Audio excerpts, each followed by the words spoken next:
नमस्कार, मैं साकेत कुमार, आप नवभारत टाइम्स देख रहे हैं। श्री बाबू की 136वीं जयंती कांग्रेस के दफ्तर में मनाया जा रहा था, जहां पर लालू प्रसाद यादव को बुलाया गया था। ऐसे में लालू प्रसाद यादव ने मन से कई बातों की चर्चा की। उन्होंने कहा कि मैंने जेल से सोनिया गांधी से बातचीत किया था, जिसके दौरान अखिलेश प्रसाद सिंह को सांसद बनाया गया। और ऐसे में अब जो नेता प्रतिपक्ष विजय कुमार सिन्हा हैं, उनका कहना है कि जेल मैनुअल का उल्लंघन हुआ है। जेल से ही लालू यादव ने बातचीत की और श्री बाबू को लेकर भी कई महत्वपूर्ण बातें की है। इन तमाम चीज़ों के ऊपर बातचीत करने के लिए हमारे साथ जदयू के मुख्य प्रवक्ता सह एमएलसी नीरज कुमार हैं। कैसे देखते हैं, एक तरफ जहां लालू यादव खुले मन से कह रहे हैं कि जेल से ही मैंने सोनिया गांधी से बातचीत की, तब जाके अखिलेश प्रसाद सिंह को सांसद बनाया गया, जेल मैनुअल का उल्लंघन हुआ है। विजय सिन्हा कह रहे हैं, आप लोग उसी के साथ में हैं।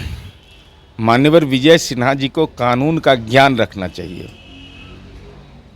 पद मिलने से कोई व्यक्ति महत्वपूर्ण नहीं होता है जी। इन तमाम मुद्दों की चर्चा न्यायपालिका में हो चुकी है।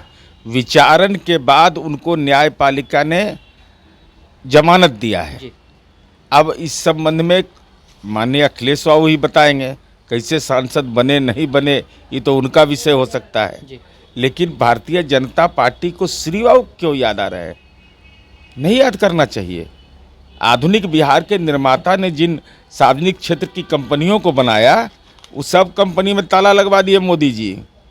अलीगढ़ का ताला लग गया, भारत बैगन में फर्टिलाइजर से लेकर जितनी कंपनियां थी उन्होंने बनाया था, वो सारी कंपनियों में ताला लगवा दिया।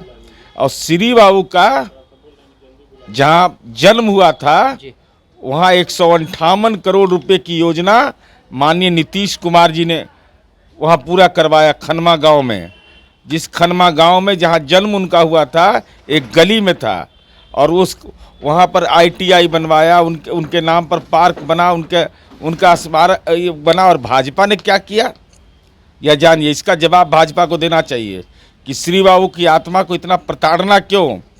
सौर ऊर्जा का केंद्रीय मंत्री गिरिराज सिंह जी ने योजना चलाया और खनमा गांव की महिला है भेला राजवंशी की पत्नी, सुनील राजवंशी, शंकर महतो, प्रदीप यादव की पत्नी कारू राजवंशी, राजो सर, ये सारे लोगों का सौर ऊर्जा की वह योजना बंद हो गई। भ्रष्टाचार की भेंट चढ़ गया और इन ग्रामीणों पर कर्ज चढ़ गया बैंक का। तो ये तो बैंक का कर्ज चढ़ाने वाले लोग हैं, ये पुरखों का कर्ज कहाँ लेने वाले लोग हैं। नीरज जी, 2024 का चुनाव होना है। अब अखिलेश प्रसाद सिंह का कहना है कि लालू यादव का साथ मिलेगा और लालू यादव में ही सिर्फ इतना क्षमता है कि वो मोदी को हरा सकते हैं। दूसरी तरफ जदयू पार्टी की तरफ से हमेशा नीतीश कुमार को आगे बढ़ाया जाता है, तो आखिरकार दम किस में, लालू यादव में या नीतीश कुमार में? यह कोई विमर्श का विषय नहीं है। यह विमर्श का विषय इसलिए नहीं कि इंडिया गठबंधन के घटक दल है और महागठबंधन है जी। बिहार में महागठबंधन की सरकार चल रही है। गैर भाजपा दलों का सबकी एकजुटता है और सबकी सार्वजनिक ताकत के बदौलत आज बिहार में हमारा ये गठबंधन बना और देश पर इसका सियासी असर पड़ा है। इसलिए वो स्वाभाविक है, जिसको नेता को बुलाया जाता है उनके सम्मान में अपनी बातें कही जाती है, उसके कोई राजनीतिक अर्थ नहीं निकाले जाने चाहिए।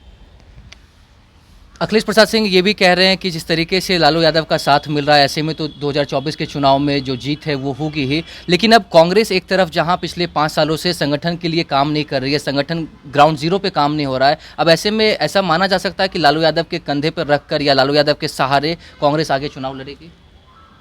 अरे भाई, कांग्रेस पार्टी तो गठबंधन का हिस्सा है, तो सबके साथ मिलकर लड़ेगी ना।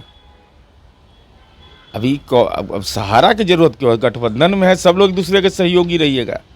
लेकिन अभी तक चेहरा भी तो फाइनल नहीं हुआ है ना। मैंने चेहरा फाइनल हो गया था मोरारजी देसाई का, PV नरसिम्हा राव का, मनमोहन सिंह का। कब चेहरा फाइनल हुआ था? चेहरा मोर घाची का जो फाइनल हुआ, मोर घाची है ना नरेंद्र मोदी, तेली नहीं है, एकदम झूठ बोल दिए। ये अति पिछड़ा नहीं, मोर घाची जाति के हैं। तो मोर घाची जाति के जब इनका हुआ है तो उस समय तो लोग जानता था तेली जाति के हैं। तो अब तो खुलासा होगा, इनका हो गया है, अब तो इनका पीछा करेगा इनका पाप सब जी। तो ये सब नकारात्मक बीजेपी का असर पड़ेगा इस सब पर।